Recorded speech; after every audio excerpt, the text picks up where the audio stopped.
Hey guys, today we're going to talk about Evil Dead Knockoffs 3. In one of the other videos, I talked about May the Devil Take You.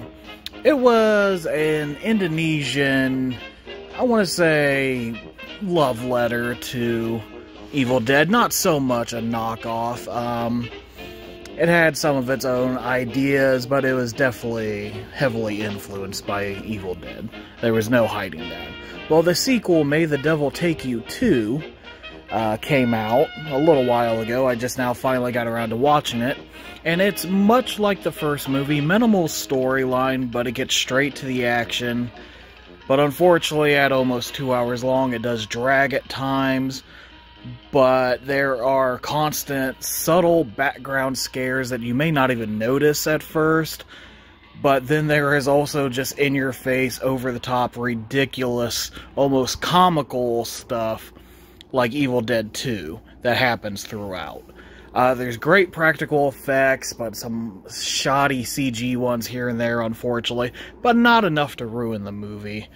I definitely recommend the first one and the sequel. They're both really good.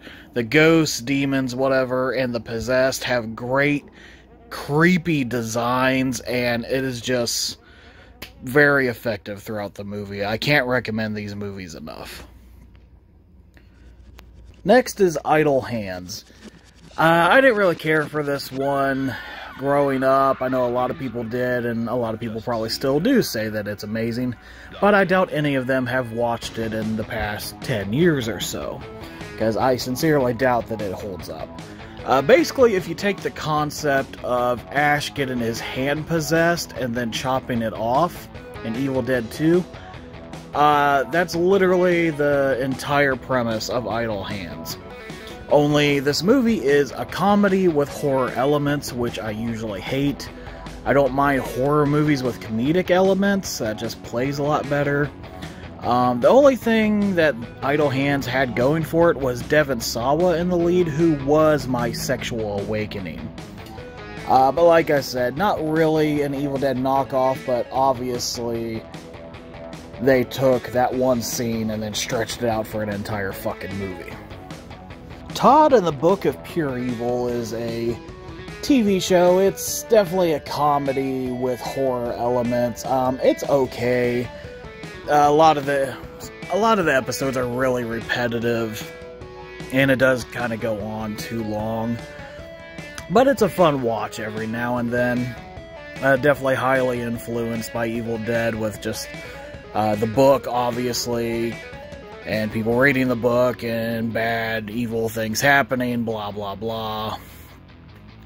And it's pretty gory and violent, but other than that, yeah, it's kind of its own thing. Which is kind of what I can say about Deathgasm. It is clearly a love letter to Evil Dead and other movies like that. Super gory, ridiculous. Definitely with the whole metal theme thrown in there. Some people love or hate this one. I like it myself. It's not the greatest, but it's harmless fun. So I definitely recommend Deathgasm. Witchboard I'm only going to mention because the point of view of the demon and the camera swooping is definitely from Evil Dead, and it's just painfully obvious when you watch it. Killer Party is a slasher movie from 1986, and for some reason, spoiler alert, at the last 15 minutes, the killer turns out to just actually be possessed. And it's very Evil Dead-ish. Starts crawling around on the ceiling and just doing crazy shit. It doesn't fit the movie at all, but it probably makes an otherwise forgettable slasher from the 80s more memorable just because of how batshit crazy it goes at the very end. This is a newer entry, Creepshow Season 2, Episode 1, Public Television of the Dead. Even starring Ted Raimi as himself and the Necronomicon. This is obviously just a knock on Evil Dead. Everything about it, from the Deadites to the camera movement. It's okay. It's very tame as far as gore and stuff, which for being directed by Greg Nicotero, you would think that it would be overly gory and violent, but he's become really tame as he's gotten older, as you can see from Walking Dead, but I can't recommend Walking Dead because it's fucking garbage. But anyway, moving on. It's watchable, but Creepshow overall as a series has been really disappointing. A couple good episodes here and there, like this one, but not enough to really warrant calling it Creepshow. And if it didn't have that title, I honestly don't think it would have gotten made, and it definitely wouldn't still be around. A couple ones I just want to ramble off. They're more rip-offs of Night of the Demons, and Night of the Demons, I said, was definitely kind of a knockoff of Evil Dead in some ways, with the possession and the camera swoops and whatnot. Witch House and its 10 million sequels is kind of similar, more of a knockoff of Night of the Demons than Evil Dead, but I figured I'd have to mention them.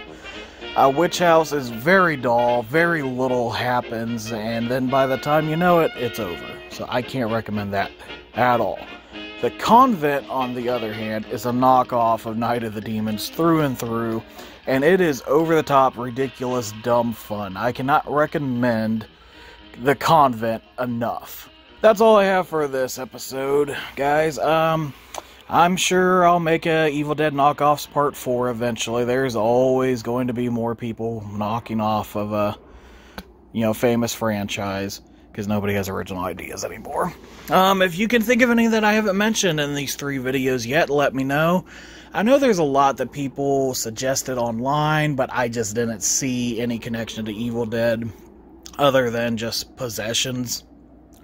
Which, just because a movie has possessions in it, doesn't mean that's an Evil Dead knockoff. So, there's a lot of movies I'm not going to use.